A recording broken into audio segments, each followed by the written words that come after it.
Hablemos de este libro.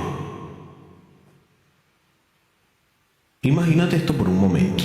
Llevas años caminando por caminos de tierras. El polvo se te pega a la ropa, el sol te quema la nuca. Lo único que cargas sobre tu espalda son unos viejos pergaminos de bambú atados con una cuerda. Estás en Asia hace 500 años. No llevas espada, no llevas armadura, no te acompaña ningún ejército, solo llevas ideas.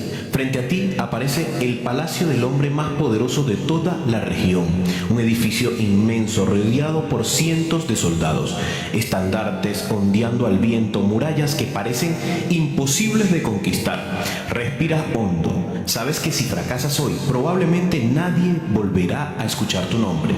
Cruzas la puerta. Los soldados te observan con una mezcla de curiosidad y desprecio. Para ellos, eres un erudito, un hombre que ha leído libros. Tiene más libros que cicatrices, nada más. Finalmente llegas al gran salón.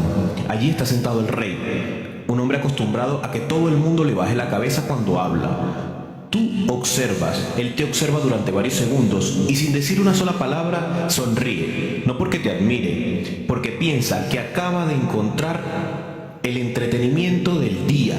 Ha escuchado rumores sobre ti, dicen que eres un estratega extraordinario, que has escrito un tratado sobre la guerra, que afirmas poder convertir cualquier grupo de personas en un ejército disciplinado. El rey rompe el silencio. Así que tú eres el hombre del que todos hablan. Asientes, eso dicen. Entonces empieza a reír. Toda la corte lo acompaña. Ministros, generales, consejeros, todos se ríen. Para ellos no eres más que otro intelectual convencido de que puede enseñarles la guerra a hombres que llevan décadas combatiendo. El rey se incorpora ligeramente sobre el trono. Muy bien, demuéstramelo. Da una palmada. Las enormes puertas del salón se abren. Empiezan a entrar mujeres, decenas de mujeres, después decenas más, hasta reunir 180. Son las concubinas del rey, las mujeres más protegidas del palacio. Nunca han empuñado una espada, nunca han recibido entrenamiento militar. Solo conocen el lujo, la música, la seda y las fiestas. El rey vuelve a sonreír. Estás convencido de que acaba de destruir toda tu reputación. Si de verdad eres tan buen general como dicen, convierte a estas mujeres en un ejército, ahora y sin excusas. Las mujeres también empiezan a reír, te miran de arriba abajo, no ven a un general, ven a un hombre delgado con pergaminos bajo el brazo. Les entregan lanzas, algunas apenas pueden sostenerla, las armaduras les quedan grandes, todo parece una obra de teatro.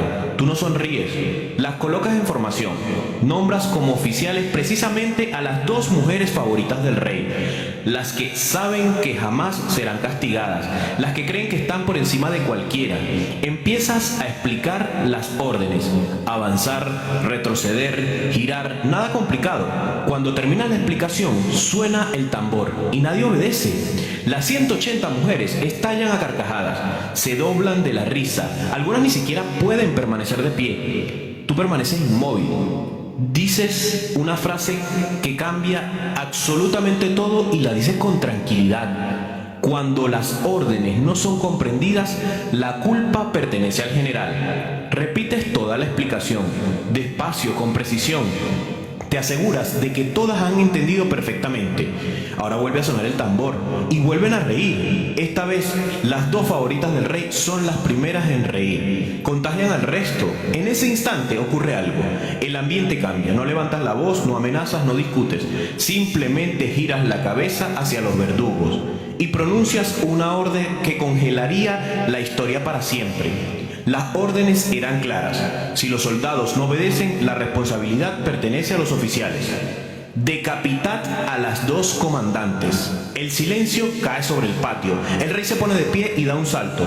Por primera vez deja de sonreír. Grita desesperado desde el balcón. Detente, son mis favoritas. Retiro la orden.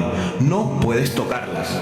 Todos esperan que te arrodilles, todos esperan que pidas perdón, todos esperan que salves tu vida, pero tú levantas lentamente la vista hacia el rey y respondes con una serenidad aterradora. Majestad, cuando un general recibe el mando completo de un ejército, existen órdenes del rey que ya no se pueden obedecer. Los verdugos avanzan, 2 espadas atravesan el aire, y delante del hombre más poderoso del reino, las 2 cabezas ruedan sobre la tierra. Las otras 178 mujeres dejan de respirar. Vuelve a sonar el tambor, y nadie se ríe. Esta vez marchan, giran, avanzan, retroceden. Todo ocurre con una precisión perfecta.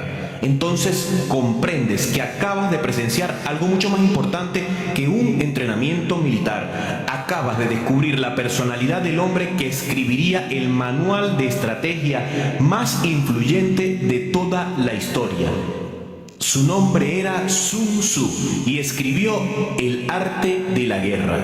Capítulo 1. La máscara de la incompetencia. Acabas de salir del patio del palacio con una imagen que jamás vas a olvidar. 200 personas estaban convencidas de que el poder pertenece al rey. Sin embargo, en apenas unos minutos, un hombre sin ejército, sin armadura, sin prestigio, había conseguido algo mucho más difícil que ganar una batalla: dominar la percepción de todos los presentes. Y allí aparece la primera gran lección de Sun Tzu. No ganó porque fuera el más fuerte, ganó porque nadie entendió quién tenía delante hasta que ya era demasiado tarde. Durante siglos nos han enseñado exactamente lo contrario. Nos dicen que enseñemos nuestros logros, que publiquemos cada avance, que todo el mundo sepa cuánto dinero ganamos, cuánto entrenamos, qué empresa estamos creando o qué proyecto estamos construyendo. Vivimos en una sociedad donde la gente anuncia que va a cambiar de vida mucho antes de haber cambiado un solo hábito. Necesitan que el mundo los vea importante antes de haberse convertido en alguien importante. Sun Tzu observó ese comportamiento hace más de 2000 años y llegó a una conclusión demoledora: el ego habla, la estrategia calla. Por eso escribió una de las frases más famosas de toda la historia: todo el arte de la guerra se basa en el engaño. Cuando seas fuerte, aparenta debilidad. Cuando estés cerca, haz creer que estás lejos. Cuando estés preparado, parece desprevenido. Muchos interpretan estas palabras como un manual para engañar a los demás. En realidad, también son un manual para controlar tu propio ego. La psicología conoce un fenómeno llamado gestión de impresiones. Las personas intentamos controlar constantemente la imagen que los demás tienen de nosotros. Queremos parecer inteligentes, exitosos, fuertes, indispensables. El problema es que cuanto más esfuerzo haces para demostrar quién eres, más información entregas sobre ti. Y la información es poder. Imagina una partida de póker. El mejor jugador no gana porque tenga siempre las mejores cartas. Gana porque nadie consigue leer su rostro. Mientras los demás enseñan su entusiasmo, miedo o desesperación, él permanece igual. Su ventaja no está en las cartas, está en el misterio.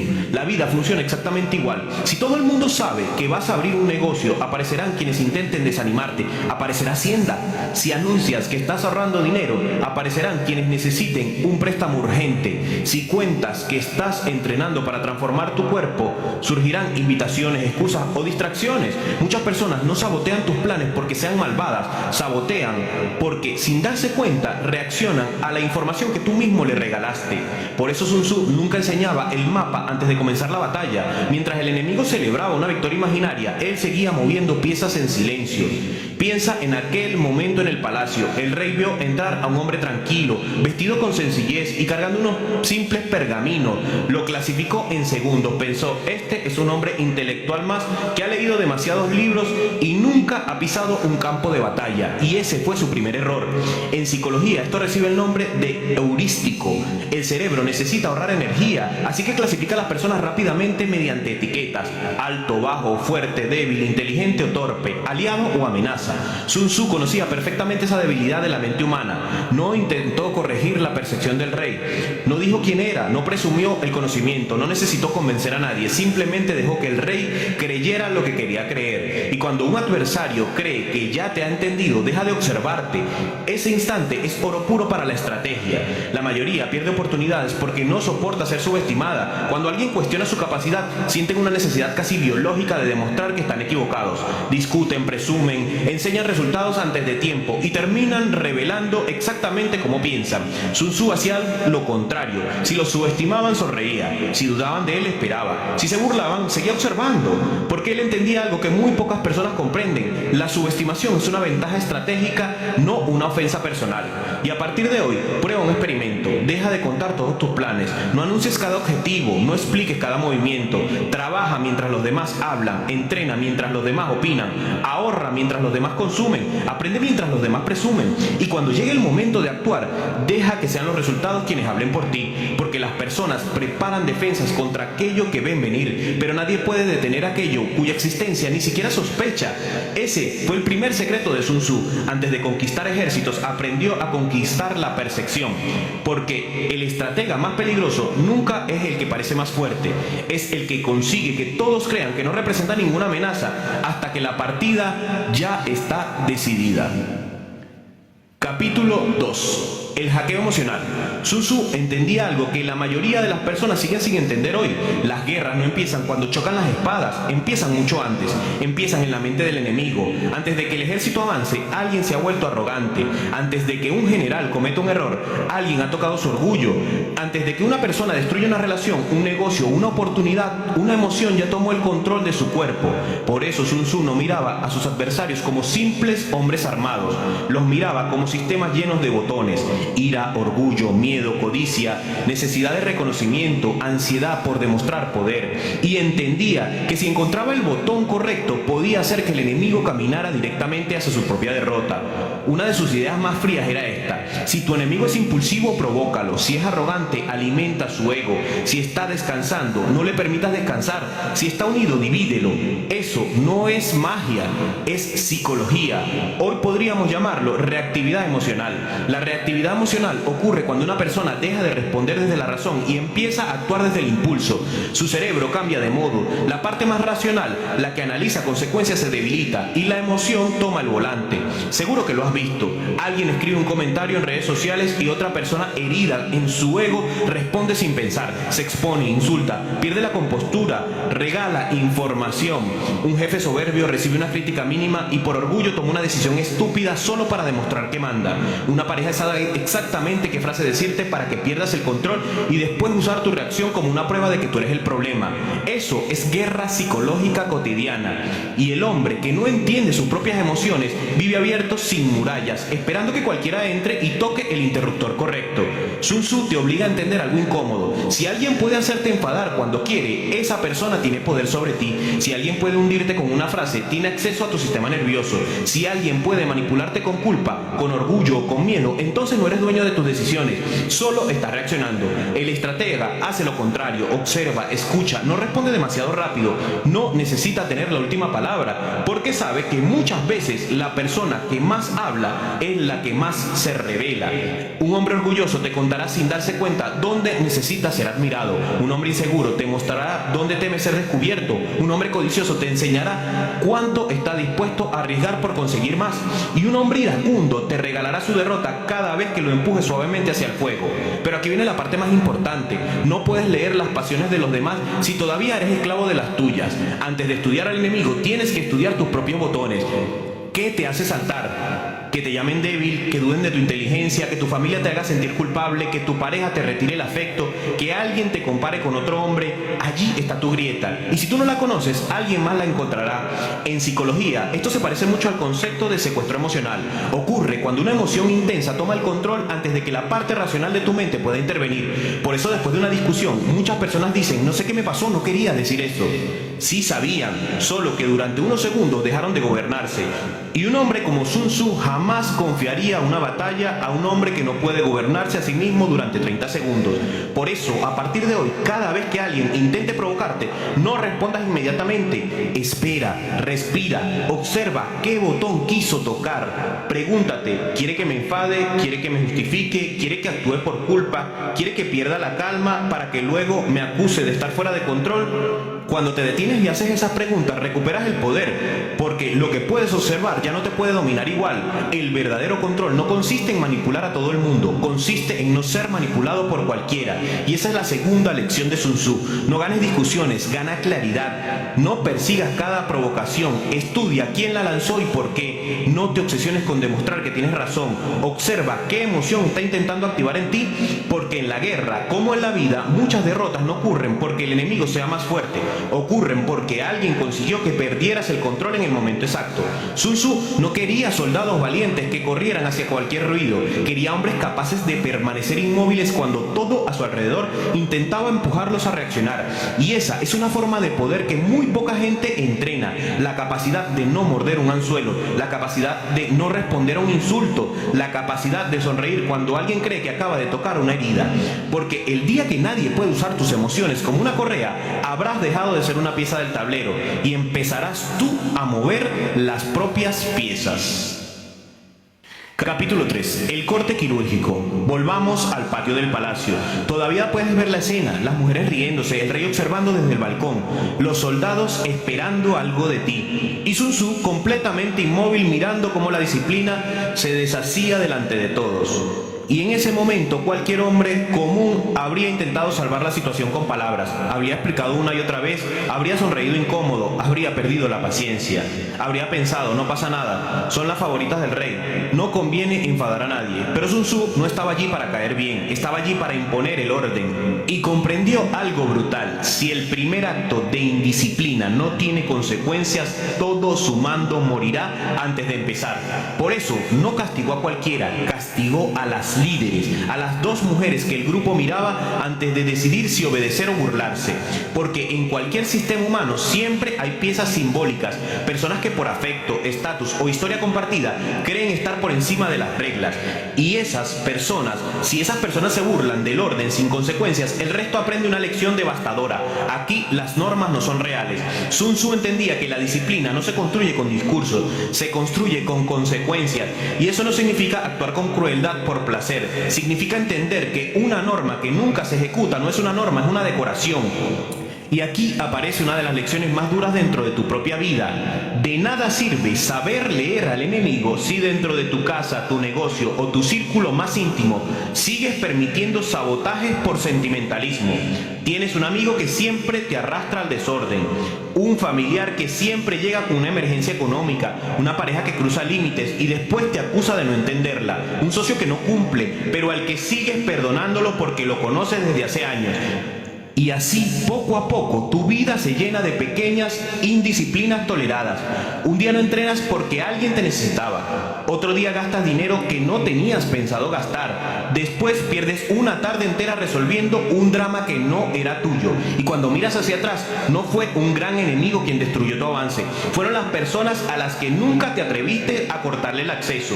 En psicología, esto se relaciona con un concepto llamado refuerzo intermitente. Cuando una persona cruza el límite y a veces recibe consecuencias, pero otras veces consigue salirse con la suya, su conducta se vuelve más resistente. Aprende a insistir, aprende a probar una y otra vez, aprende que si presionas suficiente, tal vez cedas. Por eso los límites débiles no reducen el abuso, lo entrenan. Sun Tzu no habría permitido eso, porque el orden necesita una señal clara, no una amenaza emocional, no una discusión de 3 horas, una consecuencia fría, visible, definitiva. Ahora, cuidado con eso. El corte quirúrgico no significa convertir en una persona cruel, impulsiva o vengativa.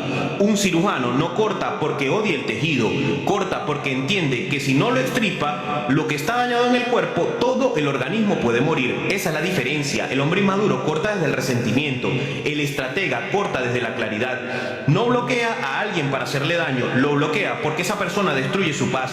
No deja de prestar dinero para castigar, deja de hacerlo porque financiar irresponsabilidades también es una forma de irresponsabilidad. No termina una relación porque dejó de sentir, la termina porque el amor sin respeto se convierte en una condena. Esa es la verdadera frialdad de Sun Tzu, separar el afecto de la función. Puedes querer a alguien y aún así entender que no puedes seguir dentro de tu estructura. Puedes tener una historia con una persona y aún así aceptar que hoy es una fuga de energía. Puedes sentir compasión y aún así cerrar la puerta, porque la misión no puede vivir arrodillada ante el sentimentalismo. Haz este ejercicio. Piensa en la persona que más consume tu energía actualmente. No la que más ama, no la que más pena te da, la que más desordena tu vida. Pregúntate, con brutal honestidad, ¿esta persona respeta mis normas o solo se beneficia de que me cuesta hacerlas cumplir? Si la respuesta duele, allí está tu concubina favorita, allí está la pieza que tu propio corazón te impide tocar. Y precisamente por eso tiene tanto poder sobre ti. Sun Tzu sabía que si el rey salvaba a sus favoritas, ya ya no habría ejército, solo había teatro. En tu vida ocurre lo mismo. Si siempre haces excepciones con quienes más te manipulan, tus reglas no gobiernan tu territorio, las gobiernan tus debilidades. Por eso, a partir de hoy, deja de anunciar límites que no estás dispuesto a ejecutar. No digas, esta es la última vez, si sabes que habrá otra. No digas, no voy a permitir esto, si mañana vas a permitirlo otra vez. No digas, voy a cambiar, si sigues protegiendo a las mismas personas que destruyen tu cambio. El respeto empieza cuando tus palabras y tus consecuencias se encuentran. Y sí, claro que habrá dolor, habrá culpa, habrá personas que te llamarán frío, habrá quienes digan que has cambiado y tendrán razón. Has cambiado, has dejado de confundir amor con permiso para destruirte. Esa es la tercera lección de Sun Tzu. El orden interno no se negocia con quienes se benefician del desorden, se protege, se limpia, se defiende, porque antes de conquistar cualquier batalla externa tienes que conquistar tu propio patio. Y a veces, para que tu ejército marche en silencio, primero tienen que rodar por el suelo la cabeza simbólica de aquello que más miedo te daba cortar. Capítulo 4. La victoria sin esfuerzo. Sun Tzu no admiraba al guerrero que salía del campo de batalla cubierto de sangre, no admiraba al hombre que ganaba después de perder la mitad de su ejército, no admiraba al general que conquistaba una ciudad después de meses de hambre, cadáveres y ruina. Porque para Sun Tzu eso no era grandeza, eso era torpeza. Porque cualquiera puede llamar victoria a sobrevivir después de destruirse por el camino. Pero la verdadera inteligencia estratégica consiste en algo mucho más difícil: ganar antes de tener que pelear. Esa fue una de las ideas más poderosas. La mejor victoria es vencer sin combatir. Y cuando entiendes esto, empiezas a mirar tu vida de otra manera. Porque muchas de tus batallas no son señales de fuerza, son señales de mala estrategia. Discutir durante años con una persona que nunca va a cambiar no es valentía. Pelear por demostrar a tu expareja que tú tenías razón no es dignidad. Matarte trabajando 16 horas al día en un empleo donde sigues siendo reemplazable no es disciplina. Competir en un mercado saturado haciendo exactamente lo mismo que todos no es ambición, eso es desgaste. Y Sun Tzu odiaba el desgaste. En la guerra antigua, atacar una ciudad amurallada era una de las peores decisiones posibles. Tenías que levantar campamentos, construir maquinarias de asedio, alimentar a soldados durante meses, soportar enfermedades, perder hombres cada semana y destruir tus propios recursos para intentar entrar por la fuerza en un lugar que quizás podías haber rendido con inteligencia. Eso mismo haces tú cuando intentas conquistar algo por el camino más duro solo porque no te detuviste a pensar. En psicología, esto se relaciona mucho con el concepto del coste hundido. Es la tendencia humana a seguir invirtiendo tiempo, dinero o energía en algo simplemente porque ya hemos invertido demasiado, aunque el camino sea claramente destructivo. Tú dices, ya he aguantado mucho, no puedo irme ahora. Ya he gastado demasiado, tengo que recuperarlo. Ya llevo años con esta persona, tengo que salvarlo. Y así terminas asediando una ciudad que nunca debiste atacar. Sun Tzu te obliga a hacerte una pregunta fría. ¿Esta batalla merece el precio que estoy pagando por ganarla? Porque hay victorias que te dejan tan roto que se parecen demasiado a una derrota. El estratega no busca pelear más, busca posicionarse mejor. Observa el terreno, estudia los huecos, evita los puntos fuertes del enemigo, golpea donde no hay defensa. Si todo el mundo compite gritando en redes sociales, tú construyes una habilidad profunda en silencio. Si todos bajan los precios, tú subes el valor. Si todos pelean por atención, tú construyes autoridad. Si todos buscan ganar una discusión, tú buscas ganar la posición. Esa es la economía suprema del poder. No gastar energía donde el rival es fuerte. No entrar en guerras donde el premio no justifica las heridas. No confundir movimiento con avance. Piensa en tu propia vida. ¿Cuántas veces has entrado a una pelea solo porque tu ego no soportaba retirarse? ¿Cuántas veces respondiste un mensaje para tener la última palabra? ¿Cuántas veces seguiste intentando convencer a alguien que ya había decidido no entenderte? Allí no estabas defendiendo tu dignidad, estabas alimentando tu orgullo. Y el orgullo es uno de los enemigos favoritos de Sun Tzu, porque convierte a los hombres inteligentes en soldados torpes. A partir de hoy, antes de entrar en cualquier conflicto, pregúntate 3 cosas. Primero, ¿qué gano realmente si gano? Segundo, ¿qué pierdo mientras intento ganarlo? Y tercero, ¿existe una forma de conseguir el resultado sin entrar en la batalla directa? Esa tercera pregunta es la que separa al bruto del estratega. Porque el bruto empuja la puerta, el estratega busca la llave, el bruto discute, el estratega cambia las condiciones. El bruto quiere derrotar al enemigo, el estratega vuelve irrelevante al enemigo. Sun Tzu no quería hombres agotados celebrando triunfos pequeños, quería hombres tan bien posicionados que la victoria pareciera inevitable. Y eso también puedes construirlo tú en tu trabajo. No ganes suplicando reconocimiento, vuélvete tan competente que tu ausencia cueste más que tu presencia. En tus relaciones no ganes intentando convencer a nadie de que te valore. Retira tu energía de quien no sabe sostenerla. En tus proyectos no ganes copiando lo que todos hacen. Encuentra el ángulo que nadie está viendo. Porque la victoria sin esfuerzo no significa ausencia de trabajo, significa ausencia de desgaste inútil. Trabajas antes, piensas antes, preparas antes. Y cuando llega el momento, el golpe parece fácil porque la guerra ya estaba decidida en tu cabeza. Esa es la cuarta lección de Sun Tzu. No pelees por orgullo, no sangres por escenarios que no merecen tu vida. No confundas resistencia con inteligencia. El verdadero estratega no busca demostrar que puede soportar cualquier guerra. Busca construir una posición donde la mayoría de las guerras ya no sean necesarias, porque quien necesita luchar por todo todavía no entiende el poder, y quien aprende a ganar antes de luchar empieza a vivir por encima del ruido de los hombres desesperados. Capítulo 5. El radar del zorro. Has aprendido a ocultar tus movimientos, has aprendido a dominar tus emociones, has aprendido a cortar aquello que destruía tu disciplina y a ganar batallas antes de tener que pelearlas. Muchos creerían que allí termina el camino, pero para Sun Tzu es precisamente el instante donde comienza el mayor peligro. ¿Por qué? Porque la mayoría de las personas no caen cuando son débiles, caen cuando creen que ya no pueden caer. La confianza excesiva ha destruido más imperios que la falta de fuerza. Por eso resulta tan llamativo que el último capítulo del arte de la guerra no hable de espadas ni de generales ni de caballos. Habla de espías, habla de información, habla de conocer la realidad antes que los demás. Sun Tzu escribió una frase que resume toda su filosofía. Lo que permite al soberano inteligente vencer al enemigo no son los dioses, ni los presagios, ni las suposiciones. Es la información obtenida de quienes conocen la situación del enemigo. Esa es una frase extraordinaria, porque destruye una de las enfermedades más comunes del ser humano: vivir de la esperanza, esperar que tu socio no cambie, esperar que tu pareja sea diferente, esperar que ese negocio funcione, esperar que esa persona cumpla con su palabra, esperar que todo salga bien. Y mientras esperas, deja de observar. En psicología existe un fenómeno llamado sesgo de confirmación. Significa que nuestro cerebro busca únicamente la información que confirma lo que queremos creer e ignora todo aquello que amenaza nuestras ilusiones.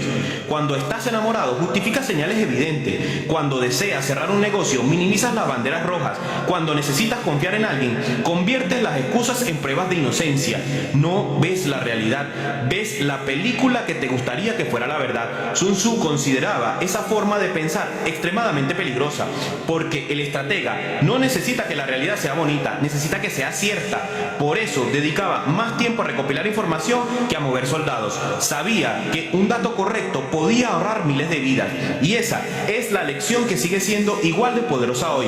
Piensa en las grandes decisiones de tu vida. ¿Cuántas las tomaste porque inventaste algo profundamente? ¿Cuántas las tomaste porque te dio buena espina? Confiamos en socios que apenas conocemos, prestamos dinero porque es familia, entregamos el negocio porque todo el mundo dice que funciona, elegimos personas porque parecen buenas.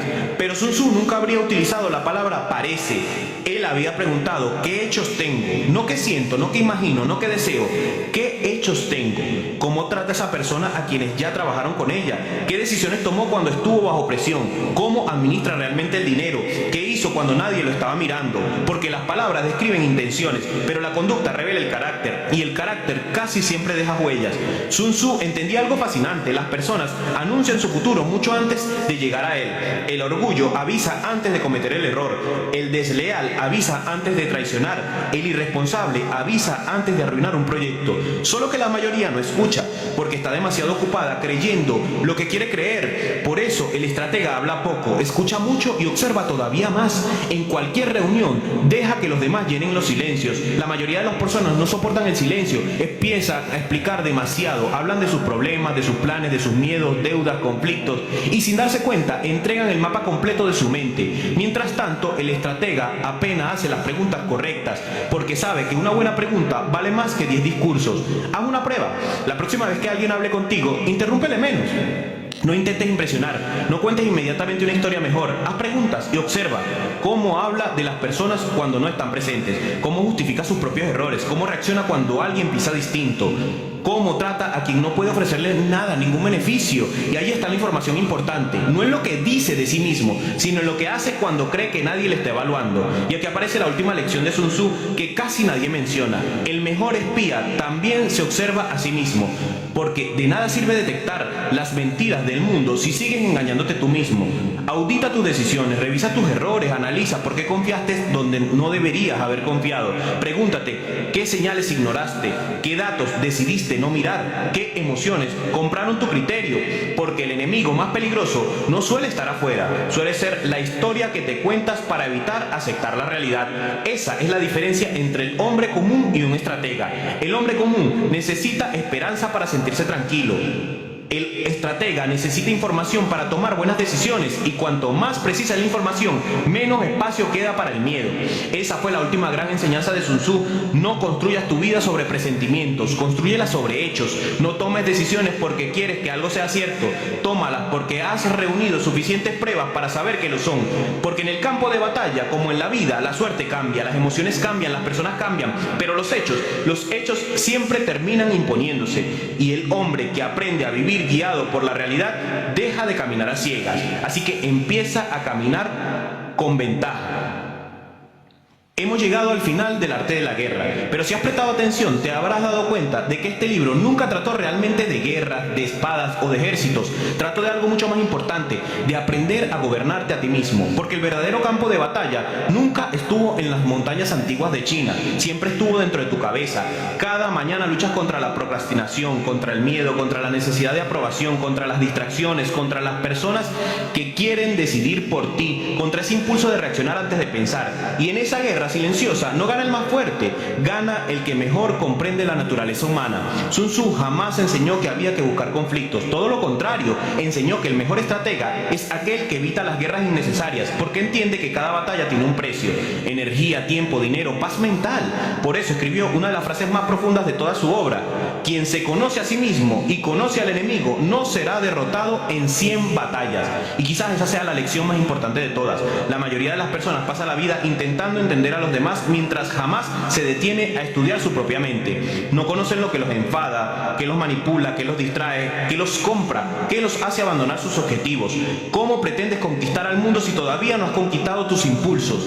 Después de este audio, no te conviertas en alguien que ve a los enemigos por todas partes. Conviértete en alguien que ve patrones, que observa antes de actuar, que escucha antes de hablar, que piensa antes de reaccionar, que diseña antes de ejecutar. Ese era el verdadero poder de Sun Tzu. No era un hombre impulsivo, era un hombre imposible de sorprender. Y eso, en cualquier época de la historia, vale más que la fuerza. Recuerda también otra de sus grandes enseñanzas: las oportunidades de vencer las proporciona el propio enemigo. Traducido a tu vida, significa algo muy simple: las personas terminan mostrándote quiénes son. El orgulloso acaba hablando de más, el impulsivo termina equivocándose, el irrespetuoso e irresponsable acaba destruyéndose solo.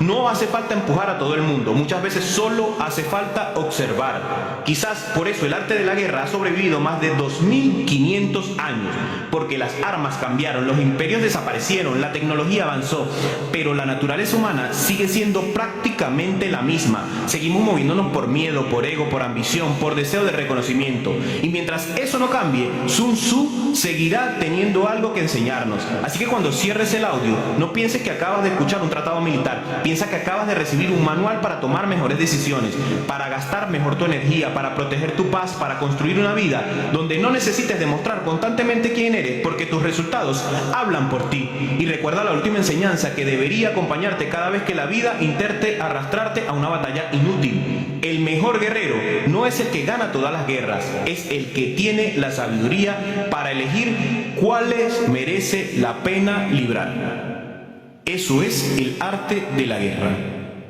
Gracias.